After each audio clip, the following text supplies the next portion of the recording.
doing. But anyway, enough about me because I'm not narcissistic enough. Let's introduce these players. Sure. So up here up in the top right, he is our red Protoss from Wisconsin. He is VampyWorm. And he's sitting down in the, I'm going to say 4 o'clock position.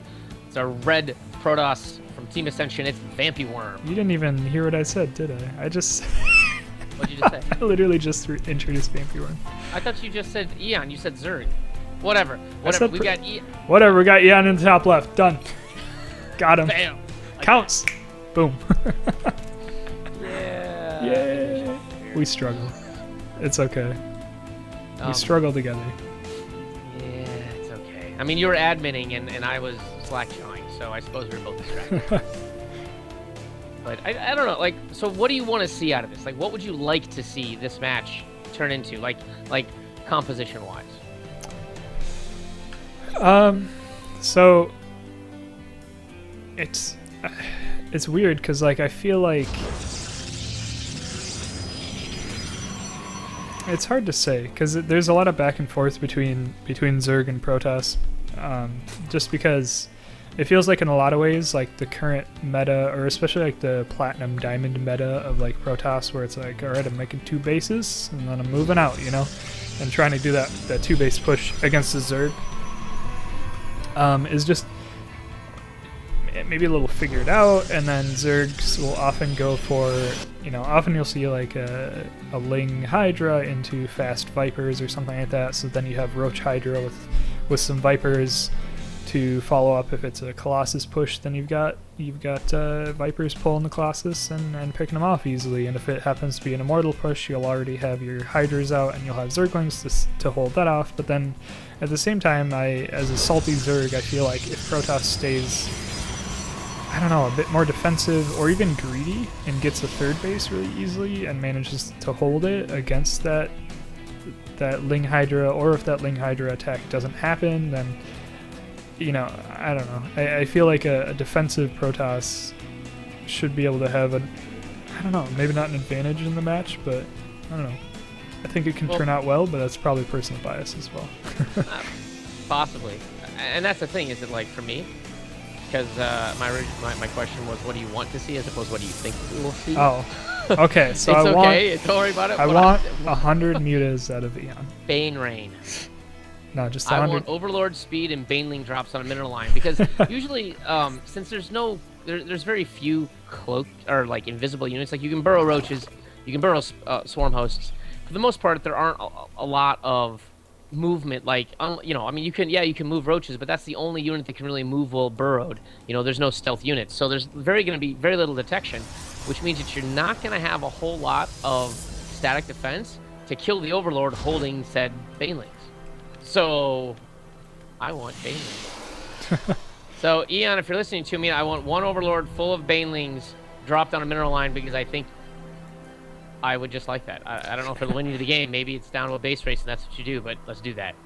If he does it, I'll do a shot. That used to be I'm not doing that. No. But 3rd base actually out of EON up here, so it looks like there's just a few Zerglings kind of poking up to see what's going on. Ramp too far wide to really, you know, stop these in here, but, you know, they're not here to attack anything. They're here to just scout around. Mothership Core will probably take this out, and, you know, momentarily, and that'll be it for little Zergling number 5 here. That's his designation. Actually, the fact that he got up into the main, and I mean, I guess all he saw was the Cyber Core, but yeah, you know, it's more than you usually hope for as a Zerg. Well, what he could have done is he could have split the Zerglings, had one go around the natural, or had them both kind of circumvent the Sentry, because the Mothership Core can't keep up with the Zergling, and the Sentry can only, of course, target 1 unit. So when you have a couple units like that, it's good to split it up. You do that with Reapers sometimes with Terran, because you're like, okay, fine, one will do the harassment of the mineral line. If you're not able to get anything done and you see units coming, you break off the other Reaper and you circumvent the defenses and try to get some information out of it. Yeah. Yeah, so, I mean, I guess EON sees nothing crazy yet out of VampyWorm. I mean, in seeing the natural timing and all of that, as well as when those gateways came down. Doesn't really suspect anything too crazy, so he goes to just macro up again. And I'm kind of feeling, I don't know, it's hard to say. I kind of feel like there might be mutas. I feel like as a Zerg player I should know, but it's been I'm out of shape, to be honest. But he is going for the, just these pretty quick gases. It seems like a little too much for Hydras. But it could be Hydras. Yeah, and it looks like he's going for I'm sorry, VampyWorm is in response to whatever he feels is coming, because, there is a Hydralisk den, and so he's researching Blink, he's researching +1 weapons. I think what it is he's just trying to get some kind of, any kind of advantage, like in this, now it would be the mid game, to see that. And he does spot the Hydralisk den with that hallucinated Phoenix, so he knows what's going on. He knows there's no roaches out here. He knows it's going to be Ling Hydra. EON, unfortunately, is going for a round of drone production. There is now a few Hydras being made, but I think that's what he's trying to do, is he's trying to get the Blink on top of it so that he can get out of range of the Hydras, which will do quite a bit more damage to these Stalkers. The Hydras really... We see EON here with the Zerglings down at the sensible third base for the Protoss, and he's really just waiting to see, okay, is he going to take a third? And after a certain point, if he's not taking a third base, then EON needs to gear up for an all-in for the Protoss. But he sees him. I don't think he saw the third actually go down, but he, he didn't see it actually start, but I think he might have seen the probe moving over there. Yeah. He saw the Zerglings get cleared out, so it's a very good indicator that that third base is going down. So here's where we want to see, or EON wants to use these Hydras, and then some follow-ups. He wants to use his Hydras. He's making 8 of them, and his army is entirely comprised of Hydras.